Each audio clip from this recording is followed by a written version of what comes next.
बहुत स्वागत है दोस्तों। बिहार में विधानसभा चुनावों से पहले चुनाव आयोग द्वारा चलाया गया अभियान SIR यानी स्पेशल इंटेंसिव रिवीजन विवादों के घेरे में फंस गया है। चुनाव आयोग की इस मुहिम को वोट काटो अभियान कहते हुए विपक्ष ने चुनाव आयोग के खिलाफ व्यापक विरोध शुरू कर दिया है। विपक्ष का आरोप है कि वोटर लिस्ट से नाम काटने का यह अभियान भाजपा सरकार की एक सोची समझी साजिश है, जिसमें चुनाव आयोग एक टूल की तरह काम कर रहा है। विपक्ष का दावा है कि धर्म और जाति विशेष से जुड़े वोटरों के ही नाम काटे गए हैं। वोटर लिस्ट में बड़े पैमाने की हेराफेरी के आरोपों और उनसे पैदा हुई इस अफरा तफरी के चलते सुप्रीम कोर्ट को आदेश देना पड़ा है कि चुनाव आयोग अपनी वेबसाइट पर काटे गए नामों का कारणों सहित पूरा विवरण अपलोड करे। इस विवरण के प्रकाशन पर पता चला कि मतदाता सूची से 65 लाख वोटरों के नाम काट दिए गए हैं। विपक्ष के आरोप को एक तरफ रखकर देखें और चुनाव आयोग की ही मान लें तो भी वोटर लिस्ट में 65 लाख वोटर फर्जी निकले हैं। इसका मतलब यह हुआ कि बिहार और साथ ही केंद्र सरकार के विगत चुनावों में इन 65 लाख फर्जी वोटरों ने वोटिंग की है और मौजूदा सरकारों को चुना है। इस फर्जीवाड़े के लिए आखिर कौन जिम्मेदार है? वे सरकारें जो इन फर्जी वोटरों के बल पर चुनकर आई हैं और सत्ता में बनी हुई हैं, उनकी क्या वैधता है? विपक्ष के आरोप को सुने तो और भी डर्टी पिक्चर सामने आती है।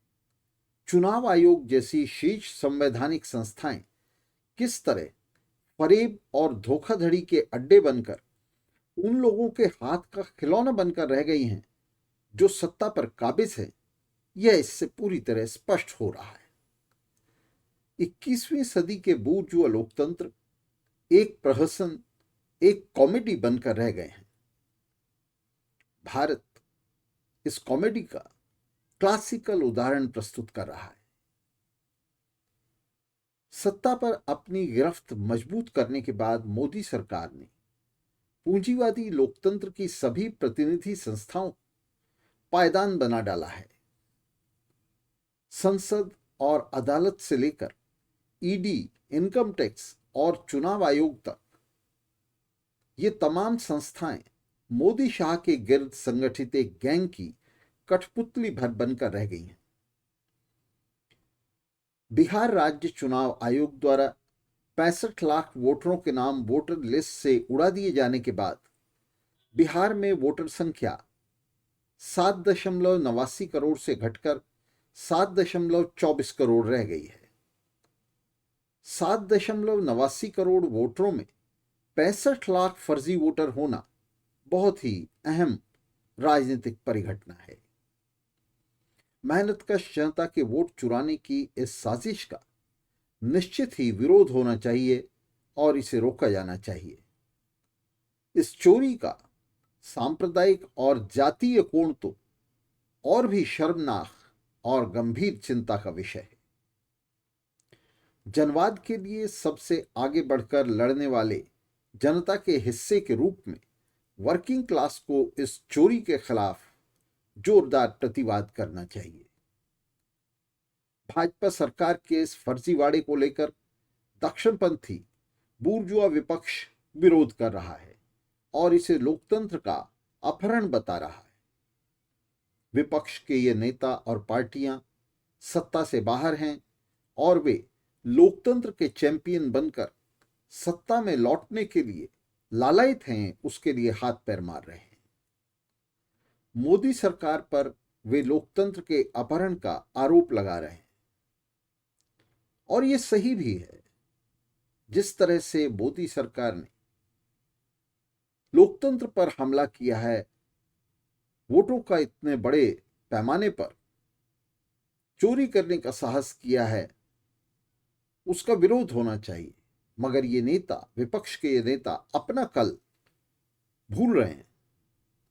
वे आपातकाल को भूल रहे हैं जब उन्होंने लोकतंत्र को रद्दी की टोकरी में फेंक दिया था। वे ये भी भूल रहे हैं कि किस तरह उनके शासन में बूथ कैप्चरिंग अपवाद की जगह एक नॉर्मल रूटीन बन गई थी। ये दुर्भाग्य की बात है कि आज लोकतंत्र के दमन के विरुद्ध संघर्ष की लगाम राहुल और तेजस्वी जैसे इन्हीं नेताओं के हाथ है। झूठे लेफ्ट नेताओं ने बस इन दक्षिणपंथी नेताओं की दुम थामी हुई है। लंबे समय से इन झूठे नेताओं ने इसी तरह लेफ्ट शिविर को राइट विंग के खूंटे से बांधे रखा है। दक्षिणपंथी विपक्ष के नेताओं के सामने समर्पण किया है और उन्हें खुद को लोकतंत्र के अलंबरदार प्रोजेक्ट करने और उसके सहारे सत्ता में पहुंचने में मदद दी है। दशकों से पूंजीवादी शासन दुनिया भर में गल सड़ रहे हैं। उन पर फांसीवाद की फफूंद उग आई है। पक्ष या विपक्ष, उनका कोई भी हिस्सा लोकतंत्र का पक्षधर नहीं रह गया है। उन सभी का शासन जनविरोधी है, लोकतांत्रिक मूल्यों और अधिकारों का विरोधी है। अमेरिका और इस्राइल के पूंजीवादी लोकतंत्र गजा में पाशविकता की सारी हदें पार कर चुके हैं।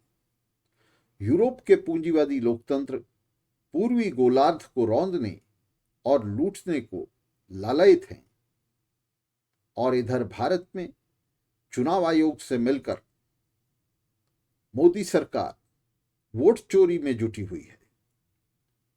21वीं सदी का बांझ पूंजीवाद कभी भी दुनिया को लोकतंत्र नहीं दे सकता। यह सिर्फ प्रभुत्व, तानाशाही और फांसीवाद ही दे सकता है। और साथियों, यह अकारण नहीं है। आर्थिक जीवन के शीर्ष पर बहुत बड़े कॉरपोरेट और मोनोपोलिस्टिक एकाधिकारी ट्रस्टों का उदय राजनीतिक जीवन में भी उसी के अनुरूप प्रभुत्व और दबदबे की मांग करता है। साम्राज्यवाद और फांसीवाद इसी मांग को शासक पूंजीपति वर्ग का रिस्पॉन्स है। पूंजीवादी लोकतंत्र आज अपनी अस्थि और मज्जा दोनों खो चुके हैं। वे जर्जर, खोखले और हिंसक पुलिस राज्यों में तब्दील हो चुके हैं। प्रभुत्व और आधिपत्यवाद की दलदल में धंस चुके पूंजीवादी राज्यों को वापस लोकतांत्रिक मूल्यों से लैस करने की परिकल्पना तक हास्यास्पद है। ढोंगी पूंजीवादी राज्य लोकतंत्र का लबादा ओढ़े हुए हैं, उसका बस स्वांग भर कर रहे हैं। अपनी जड़ों तक गल सड़ चुके इन राज्यों को अब दफन करना होगा। लोकतंत्र के लिए संघर्ष हमारे वक्त में समाजवाद के लिए संघर्ष का अकाट्य हिस्सा बन चुका है और इसलिए जनवाद और समाजवाद के लिए विगत की दो अलग क्रांतियां भी हमारे वक्त में एक ही सतत क्रांति में, अनइंटरप्टेड या परमानेंट रेवोल्यूशन में गुथ चुकी हैं। दुनिया के आर्थिक और राजनीतिक प्रबंध को समाजवादी आधार पर पुनर्संगठित करके ही लोकतांत्रिक मूल्यों को फिर से प्रतिष्ठित किया जा सकता है।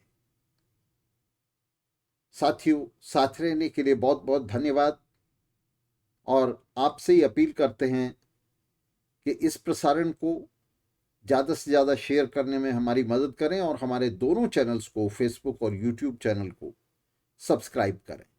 बहुत शुक्रिया दोस्तों, मिलते रहेंगे, मिलकर संघर्ष को जारी रखेंगे।